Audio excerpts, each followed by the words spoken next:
16 सोमवार व्रत कथा। 16 सोमवार व्रत विधि। व्रत। यह व्रत सप्ताह के प्रथम दिवस सोमवार को रखा जाता है। यह व्रत भगवान शिवजी के लिए रखा जाता है। तारांकन।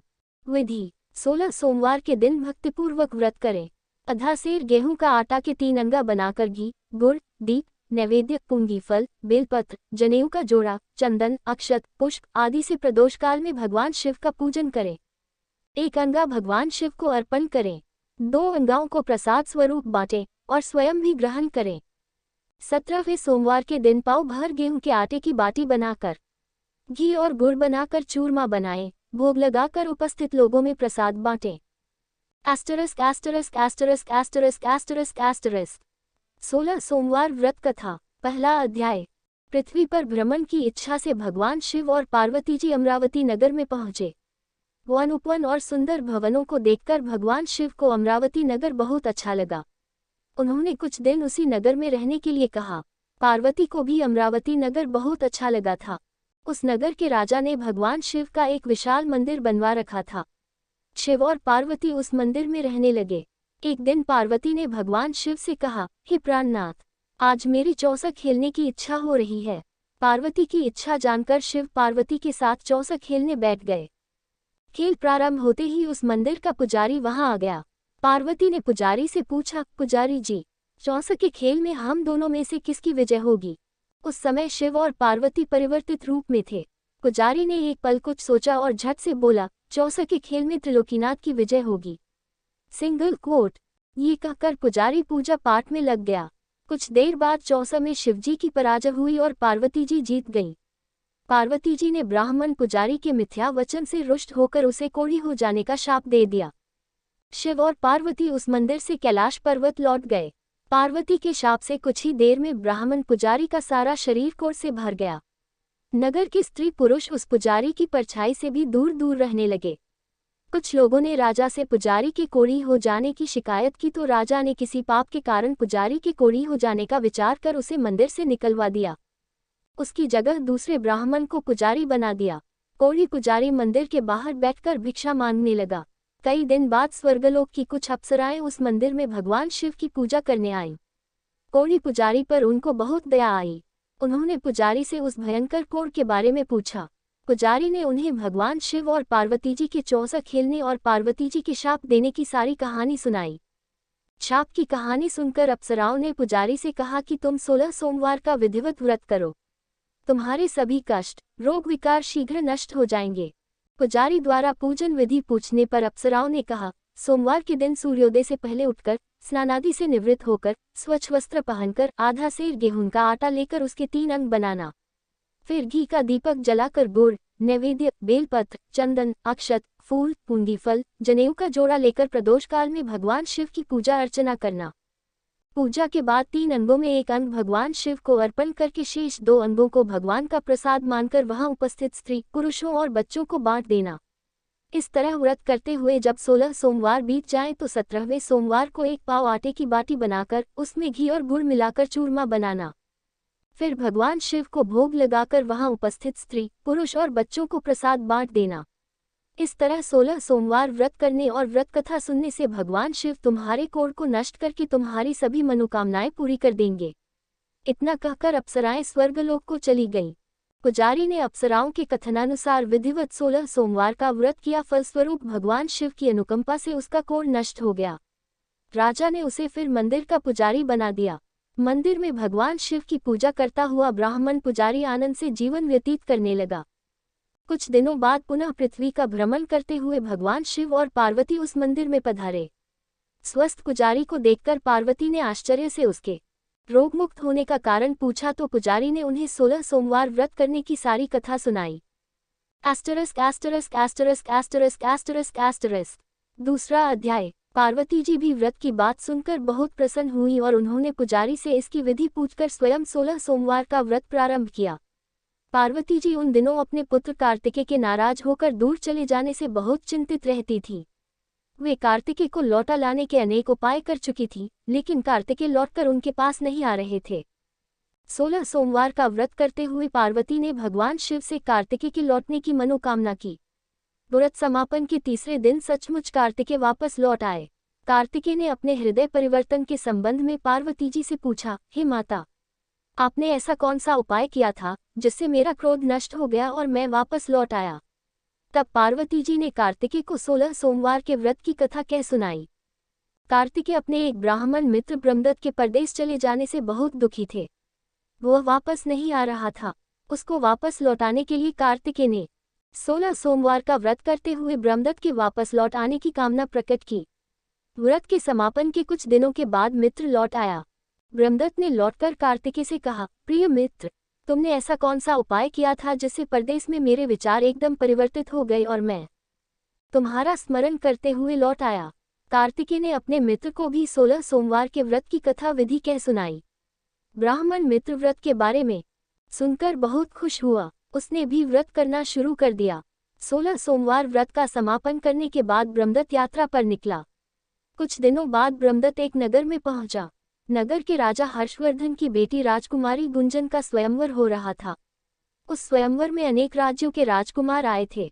स्वयंवर में राजा हर्षवर्धन की हथिनी जिसके गले में जयमाला डाल देगी, उसी के साथ राजकुमारी का विवाह होना था। ब्रह्मदत्त भी उत्सुकतावश महल में चला गया। वहां कई राज्यों के राजकुमार बैठे थे। तभी एक सजी धजी हथिनी सूंड में जयमाला लिए वहां आई। उस हथिनी के पीछे राजकुमारी गुंजन दुल्हन की वेशभूषा में चल रही थी। हथिनी ने ब्रह्मदत्त के गले में जयमाला डाल दी। फलस्वरूप राजकुमारी का विवाह ब्रह्मदत्त से हो गया। 16 सोमवार व्रत के प्रभाव से ब्रह्मदत्त का भाग्य बदल गया। ब्रह्मदत्त को राजा ने बहुत सा धन और स्वर्ण आभूषण देकर विदा किया। अपने नगर में पहुंचकर ब्रह्मदत्त आनंद से रहने लगा।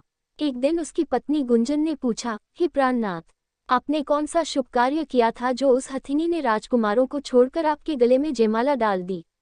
ब्रह्मदत्त ने 16 सोमवार व्रत की सारी कहानी बता दी। अपने पति से 16 सोमवार का महत्व जानकर राजकुमारी गुंजन ने पुत्र की इच्छा से 16 सोमवार का व्रत किया। निश्चित समय पर भगवान शिव की अनुकंपा से राजकुमारी के एक सुंदर व स्वस्थ पुत्र उत्पन्न हुआ। पुत्र का नामकरण गोपाल के रूप में हुआ। दोनों पति पत्नी सुंदर पुत्र को पाकर बहुत खुश हुए। पुत्र ने भी मां से एक दिन प्रश्न किया कि मैंने तुम्हारे ही घर में जन्म लिया, इसका क्या कारण है?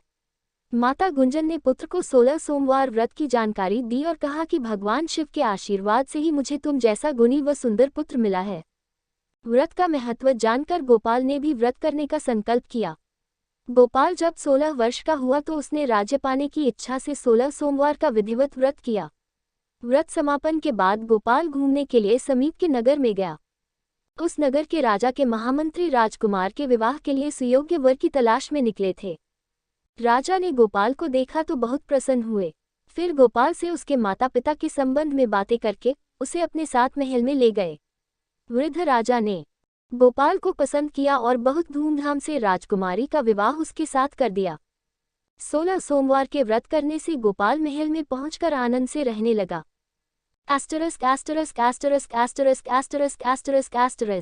तृतीय अध्याय। 2 वर्ष बाद राजा का निधन हो गया तो गोपाल को उस नगर का राजा बना दिया गया।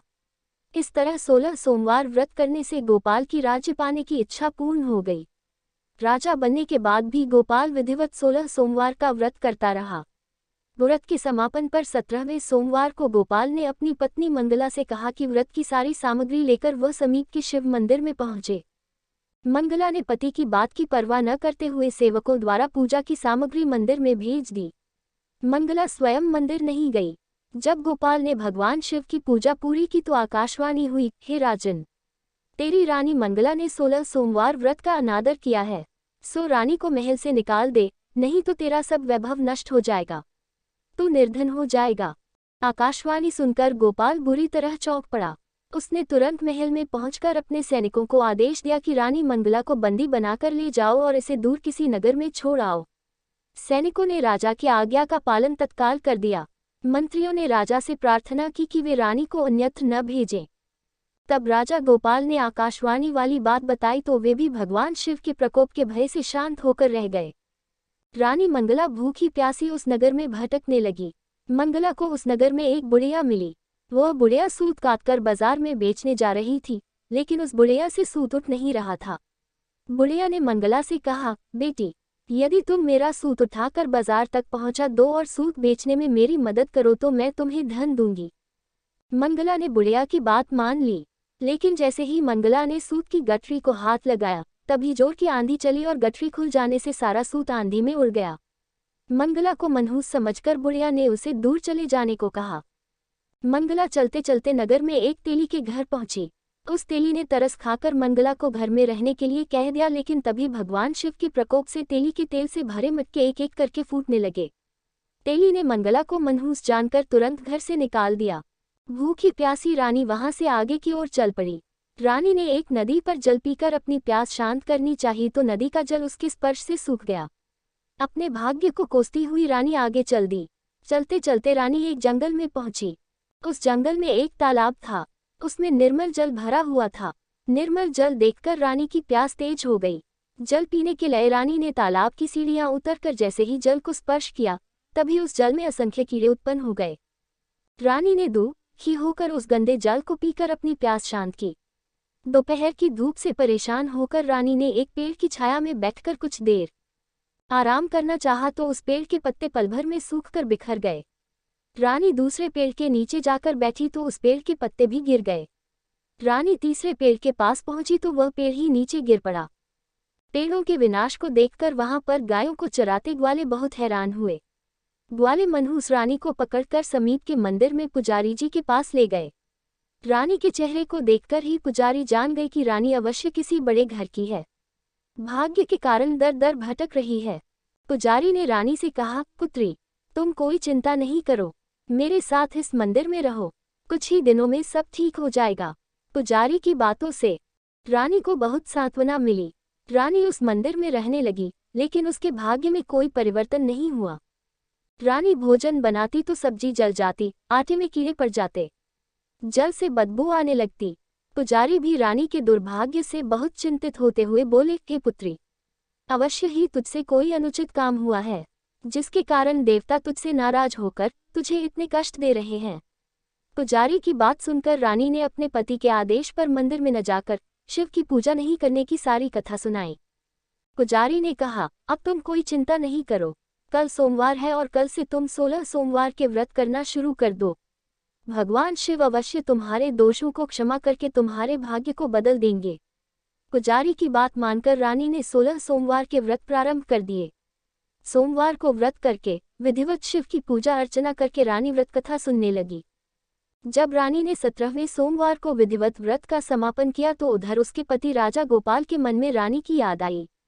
गोपाल ने तुरंत अपने सैनिकों को रानी मंगला को ढूंढ कर लाने के लिए भेजा। रानी को ढूंढते हुए सैनिक मंदिर में पहुंचे और रानी से लौटकर चलने के लिए कहा। पुजारी ने सैनिकों से मना कर दिया और सैनिक निराश होकर लौट गए। उन्होंने लौटकर राजा को सारी बातें बताईं। राजा गोपाल स्वयं उस मंदिर में पुजारी के पास पहुंचे और रानी को महल से निकाल देने के कारण पुजारी जी से क्षमा मांगी। पुजारी ने राजा से कहा, ये सब भगवान शिव के प्रकोप के कारण हुआ है, इसलिए रानी अब कभी भगवान शिव की पूजा की अवहेलना नहीं करेगी। पुजारी जी ने समझाकर रानी मंगला को विदा किया। राजा गोपाल के साथ रानी मंगला महल में पहुंची। महल में बहुत खुशियां मनाई गईं। पूरे नगर को सजाया गया। लोगों ने उस रात दिवाली की तरह घरों में दीपक जलाकर रोशनी की।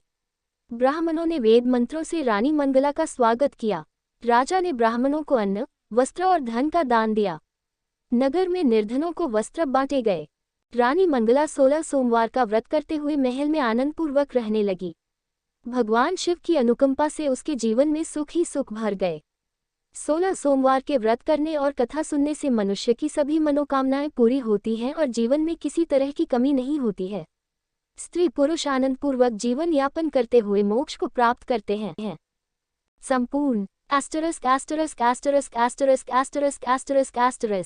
आरती। ओम जय शिव। स्वामी हर शिव। ब्रह्मा विष्णु सदाशिव अर्धांगी धारा। जय शिव। एकानन चतुरानन पंचानन राजे। स्वामी पंचानन राजे। हसासन गरुड़ासन वृष वाहन साजे। जय शिव। 2 भुज 4 चतुर्भुज 10 भुज से सोहे। स्वामी 10 भुज से सोहे। तीनों रूप निरखते त्रिभुवन जन्मोहे। जय शिव। अक्षमाला वनमाला मुंडमाला धारी। स्वामी मुंडमाला धारी। चंदन मृग मद सोहे भाले शशि धारी। जय शिव। श्वेतांबर पीतांबर बाघंबर अंगे। स्वामी बाघंबर अंगे। संकादिक ब्रह्मादिक भूतादिक सलगे। जय शिव। कर में श्रेष्ठ कमंडलु चक्र त्रिशूल धरता। स्वामी चक्र त्रिशूल धरता, जगकर्ता जगहर्ता जगपालन करता। जय शिव। ब्रह्मा विष्णु सदाशिव जानत अविवेका, स्वामी जानत अविवेका, प्रणवाक्षर में शोभित ये तीनों एका। जय शिव। निर्गुण शिव की आरती जो कोई नर गावे, स्वामी जो कोई नर गावे, कहत शिवानंद स्वामी मन वांछित फल पावे। जय शिव।